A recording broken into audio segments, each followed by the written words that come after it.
Yağmur duasıyla yağmur yağar mı? Tsunami dalgası bu kadar yüksek değil, bu kadar. Ama geliyor, siz nefes tuttunuz, bitmiyor. Bu hızda bir orman yangını ilerlemesi yok. Önümüzdeki zamanlarda doluların taneleri daha da büyüyecek. Böyle bir soğuma tabii dünya üzerinde yaşanmadı. Sahnenin tabii görkemi çok güçlü. Literat'a hoş geldiniz efendim. Bünyamin Sürmeli ben. Ben bir meteoroloğum. Bugün böyle bir filmlere falan bakacağız. Bazı meteorolojik olaylara bakacağız. İzliyoruz böyle. İşte bir anda insanlar donuyor, kum fırtınaları uçuyoruz falan filan böyle. Ya da ağaçlar donuyor. İnsanlar koşarak binaya giriyorlar. Binalar çat çat çat donuyor falan. Tabii mesleki deformasyon derler ya. İzlerken böyle tad alamıyorsunuz. Bakıyorsun, bunu yanlış ya. Bu böyle değil ki falan filan oluyorsunuz ama meteorolojik hadiselerin işin içine katıldığı filmleri de seviyorum.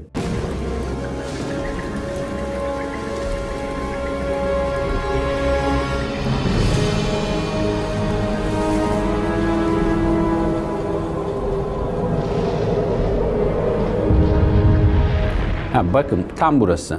Şimdi burada iki şey birleşiyor ya gökyüzünden. Bu tipik bir hortum oluşumu. Gerçekten bununla alakalı muhtemelen bir bilgi alınıp yani akademik bir destekle yapılmış bu. Hortum böyle tek başına yukarıdan aşağı inip bağlanan bir şey değil.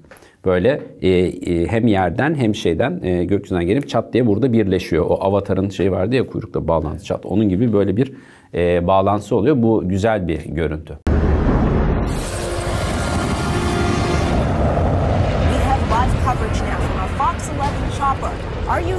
Burada abartılı olan şu, bir sistemin içerisinde bu kadar hortumun, yani şimdi burada benim gördüğüm 4 tane var. Yani hakkının tamamını kullanmış. Yani böyle bir sistemde oluşabilecek hortum sayısı zaten 3, 4, hani 5 de çok sıra dışı bir durumdur. Tabii en nihayetinde burada anlatılan da günlük hayattaki hava durumunu anlatmıyor. Bizim gibi hava durumunu sunmaya çıkmamışlar. Dolayısıyla burada abartılı bir şey anlatıyor. Ama galiba burada da bir yani genel olarak filmde bir danışmanlık alınmış meteorolojik. Çünkü burada da limitin sınırlarını zorlayıp yani en çok hocam ne koyabiliriz buraya demişler. 4'ü geçme kardeşim dedi. O da demiş ki tamam 4 yapayım ben demiş. Muhtemelen böyle.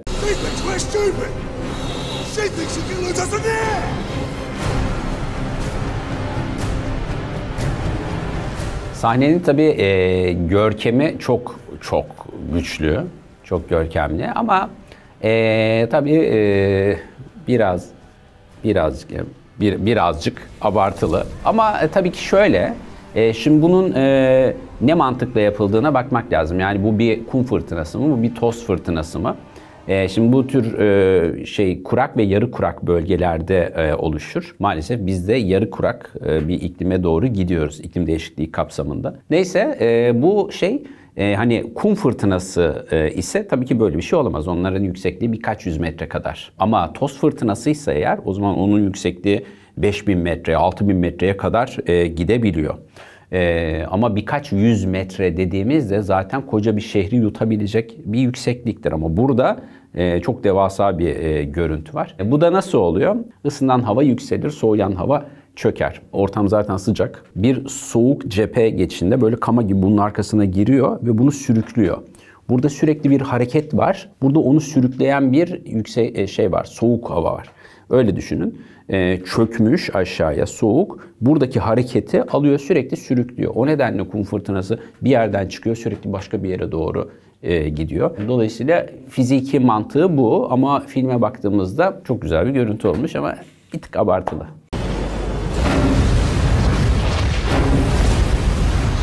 Şimdi böyle bir dalga yok. Yani burada bir deniz suyu seviyesi yükselmesi mi var? Yoksa bir tsunami'den mi bahsediyoruz? Bu tsunami değil muhtemelen. Deniz suyu seviyelerinin yükselmesiyle alakalı bir durum galiba. Onda da yükselme bu şekilde olmuyor. Yani böyle bir dalgayla çıkıp gelme gibi bir durum yok. Tsunami dediğimiz dalga da zaten bu şekilde gelmiyor.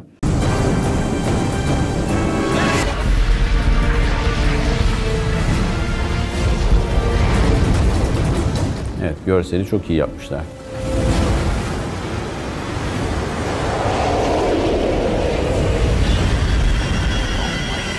Şu anda küresel ısınmaya bağlı 2,5 yılda 1 santim su yüksekliği yaşanıyor. Bu az mı? Çok. Buzulların erimesinin birçok etkisi var. Yani buzulların eriyor olması ve önümüzdeki zamanlarda bunun yok olacak olması bizim ısınmamızı ivmeli bir şekilde, zaten ivmeliyiz, daha da uçuracak. Şimdi biz dünyayı ısıtıyoruz. Isıyla sıcaklık birbirinden farklı şeyler. Bir sürahi düşünün, bir bardak düşünün. Bu bardaktaki çayın sıcaklığı işte kaç derece olsun? Biz kaç derecede içiyoruz? 70 derece ya da 65 derece olsun. Çaydanlığın sıcaklığı da 50 derece olsun. Şimdi bu 65 derece, bu 50 derece. Hangisi daha sıcak? 65 derece daha sıcak. Ama hangisi daha fazla ısıya maruz kaldı? Koca çaydanlıktaki suyu 50 dereceye getirmek için harcadığın ısı, şu küçücük bardağı 65 dereceye getirmek için harcadığın ısıdan çok daha fazla. O nedenle ısıyla sıcaklık birbirinden farklı. Şimdi biz dünyayı ısıtıyoruz ama diyoruz ki sıcaklık 1,3 derece arttı. Şimdi sen o ısıyı nereye yolladın? Mesele o. Şimdi bütün dünyaya yolladığın anda, bütün küresel ölçekte buzullara da yollamış oluyorsun. Hatta buzullara daha fazla yolluyorsun. Çünkü dünya sürekli bir referans değeri belirleyip ona göre dengeye gelmeye çalışıyor. Yalnızca dünya değil, bütün evren bunu yapıyor. O nedenle o ısının artması havadaki şeyleri artacak. Bir hurricane'in, bir tayfunun, bir siklonun oluşması okyanustaki yüzey sıcaklığının artışına bağlı. Ve gidip bir bölgeyi nasıl vuruyor? Biz buradan çıkıp bir yere giderken molalarla bir yerlerde durup yemek yiyoruz, değil mi? Aç acına ölene kadar gitmiyoruz, değil mi? Şimdi bu hurricane, tayfunlar da kendine yemek arıyor sürekli yaşamak için ve yemeği takip ediyor. Yemek ne? Onun deniz yüzeyinden aldığı ısı. Isıyı takip ediyor. Önüne bir kara geldiğinde küt diye vuruyor.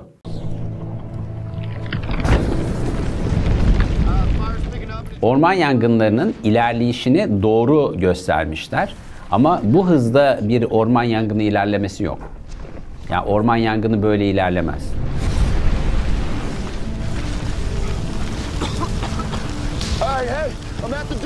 İklim değişikliği kapsamında doğa artık daha kırılgan. Çünkü sıcaklık arttıkça buharlaşma artıyor. Buharlaşma arttıkça düşünün, nem ve sıcak. Yani kendi vücudumuzdan düşünelim. Nemin olduğunu ve sıcaklığın yüksek olduğunu.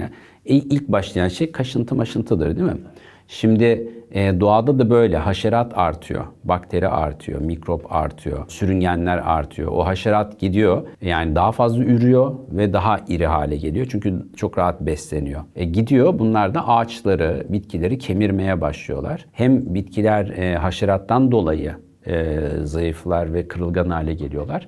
Hem de su bulamadıkları için kuruyorlar. Yani dolayısıyla çifte aparkat, arkasından bir ısı dalgası, onun arkasından rüzgar devam ettiği müddetçe orman yangınının kontrol altına alınması zorlaşıyor. Ama dediğim gibi bu yanma şekli değil. Doğru bir yanma şekli. Doğru bir hız değil. Yani görüntü doğru ama hızı yanlış.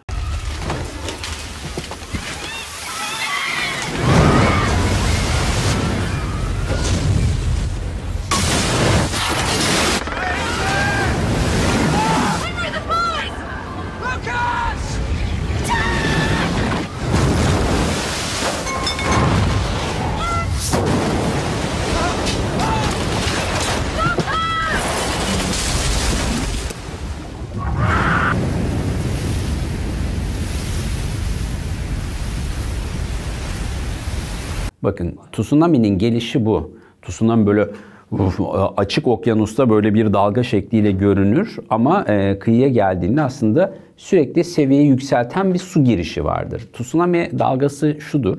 Normal enerji dalgasından farkı.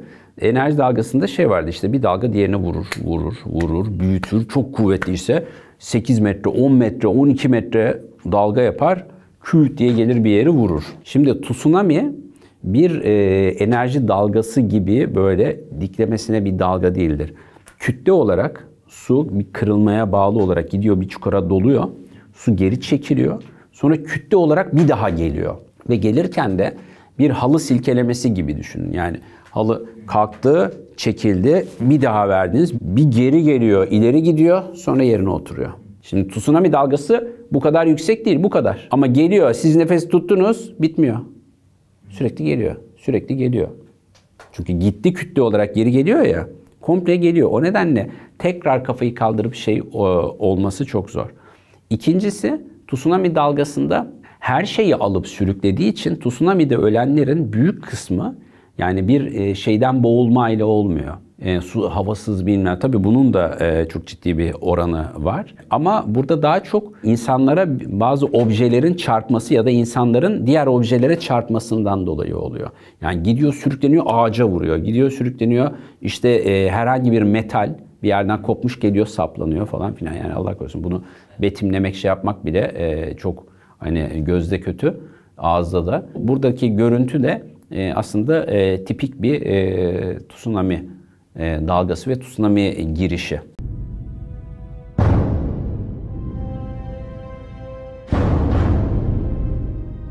Tabii hangi açıdan ve nereden, ne yakınlıktan görüntülediğinize bağlı olarak böyle bir şey görebilirsiniz. Ben de tam şey diyorum ya, böyle bir şey görebilirsiniz diyor. Adam orada altyazı yazmış, ben böyle bir şey görmedim yazıyor. Tom, wake up. I just received some satellite images from the space station. You better take a look.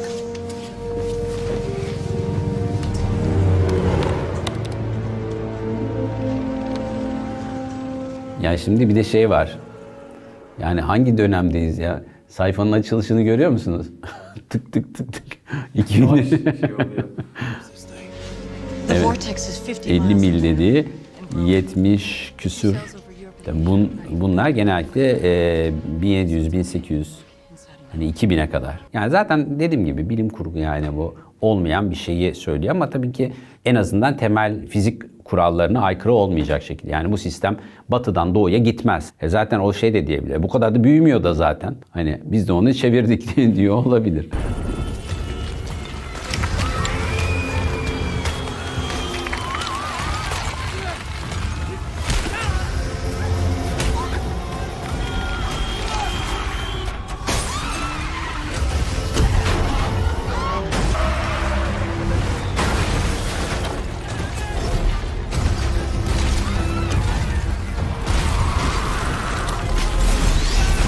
Şu anda dünya üzerinde görülmüş en büyük dolu 22-23 santim. Yani şöyle bir küre düşün. Büyük bir portakal. Şimdi bir dolu tanesi top gibi değil. Yamrulu yumrulu böyle yoldu. Yandan bir tane şey çıkıyor, dal çıkıyor falan filan. Böyle bir dolu yok. Yani dünya üzerinde oluşmamış. İklim değişikliği bu tür dolunun tanelerini büyüten yönde ilerliyor. İklim değişikliği ne yapıyor? Isı dalgalarını büyütüyor. Havanın enerjisini artırıyor. Isı dalgaları büyüdükçe sen daha büyük sıcaklıkla daha düşük sıcaklık arasında kısa sürede bir değişim yaşıyorsun. Yani ısı dalgası dediğimiz hadise bu. Isı dalgalarının artması demek. Şimdi sen böyle bir dalgalanma yaşıyorsun diyelim. Şimdi böyle bir dalgalanma yaşıyorsun ve bunların sayıları artıyor. Dolayısıyla önümüzdeki zamanlarda doluların taneleri daha da büyüyecek iklim değişikliği kapsamında. Ama yani böyle bir koca bir arabayı alıp fırlatıp bilmem ne yapacak hale gelir mi?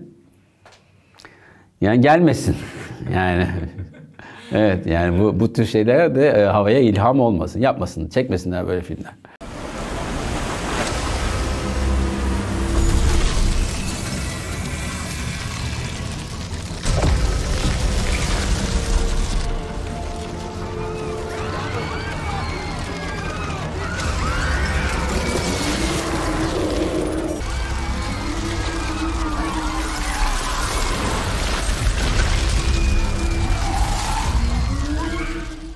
Böyle bir soğuma tabii dünya üzerinde yaşanmadı. Muhtemelen bu öyle bir soğuma ki yani insanların hareket etme şeyini bile diye kalıyorsa adam orada. Yani böyle bir saniyede şimdi adam şöyle benim şuradan kalkıp şuraya gitmem kaç saniye? 3-5 saniye, 2-3 saat hatta o kadar da değil. Şöyle kalktım 1,5 saniye. Adam kalkıp şunu yapacak kadar donuyorsa, onu donduracak kadar bir seviyeye geliyorsa sıcaklık. Şimdi şöyle düşünün. Erzurum'da kaç derece oluyor? -40 oluyor gece. Ya da Ağrı'da falan böyle -38 falan. Şimdi siz yatakta 20 derecelik sıcaklıktan dışarı çıktınız. -40 dereceye. Kaldınız mı? Kalmadınız. Ama aradaki fark kaç derece? 60 derece. Buradaki ısı değişimi, daha doğrusu sıcaklık değişimi saniyede 45, 50, 60 dereceden daha büyük bir soğuma var. Öyle bir soğuk geliyor ki yani o donup kalan çocuk 2 saniye içerisinde 100 küsür derece soğumaya maruz kalıyor. Yani o nedenle hani abartıyı anlatmak için söyledim. O nedenle olmamış. Olmamış. Ama sahneler iyi mi? Güzel.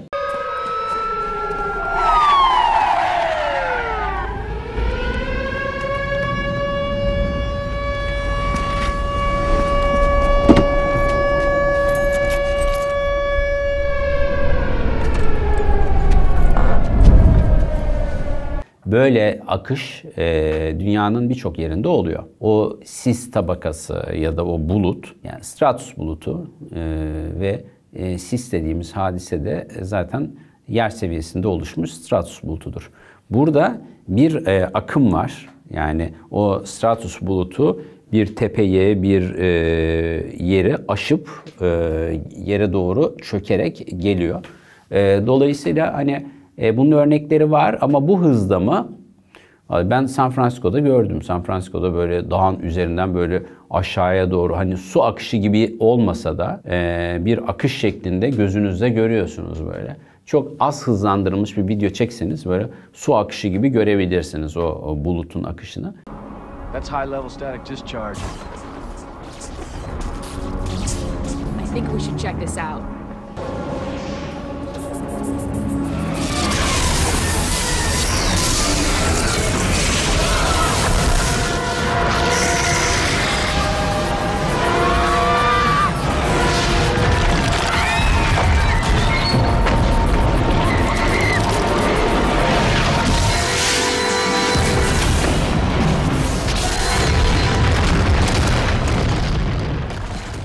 Abartı bir sahne izledik galiba. Evet, abartı bir sahne ama enerjisi çok yüksek Yıldırım'ın.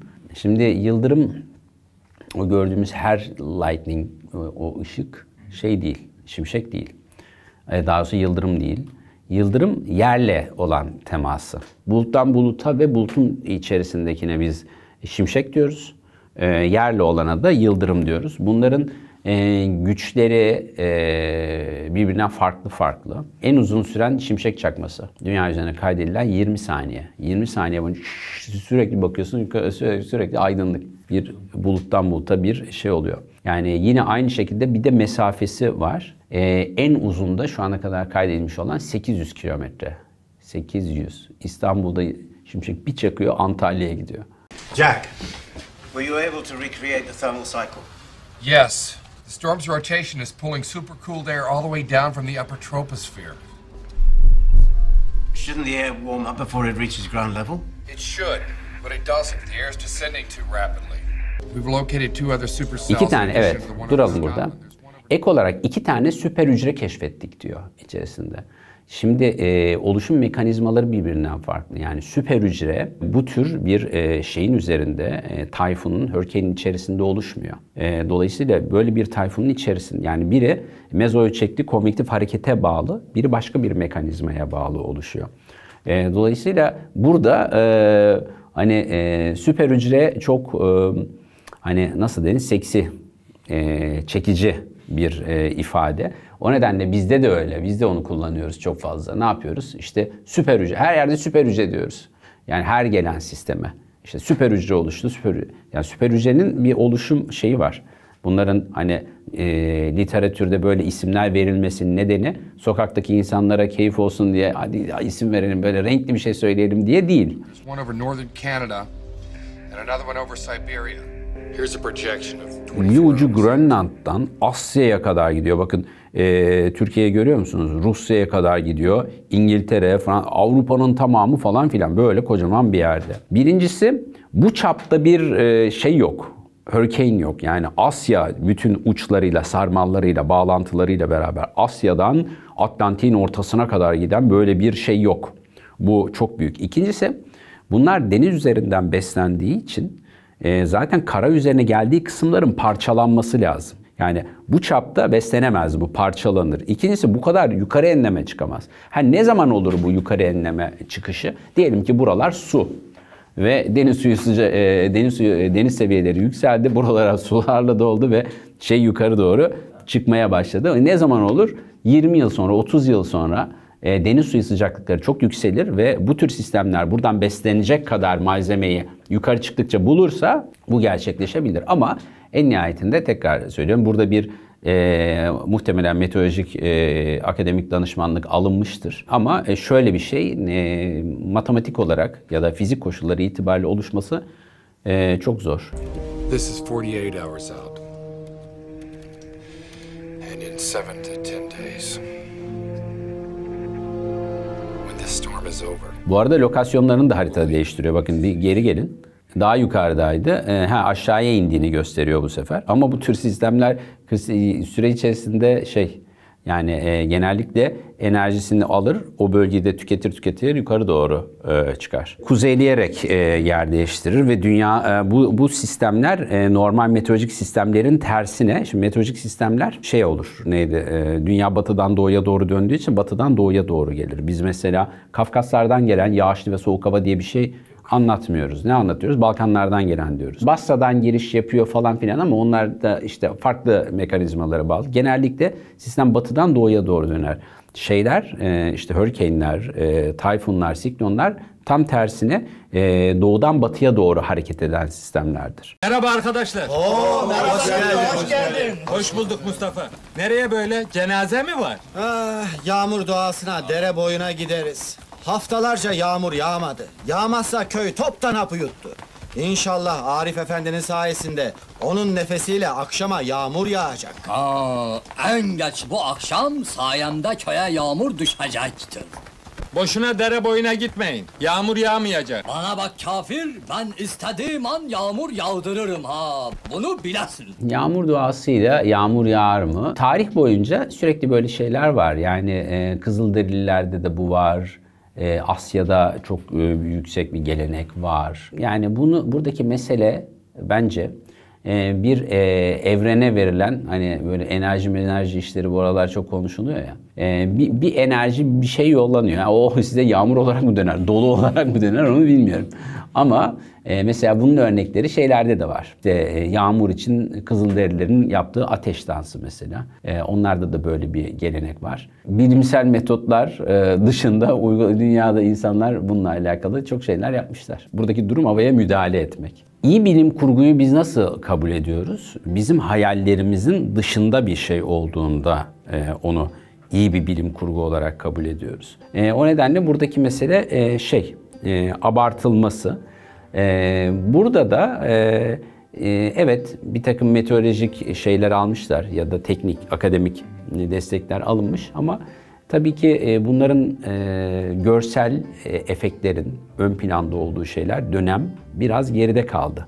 Yani evet görsel çok iyi ama artık görsel her zaman yapılabilir hale geldi.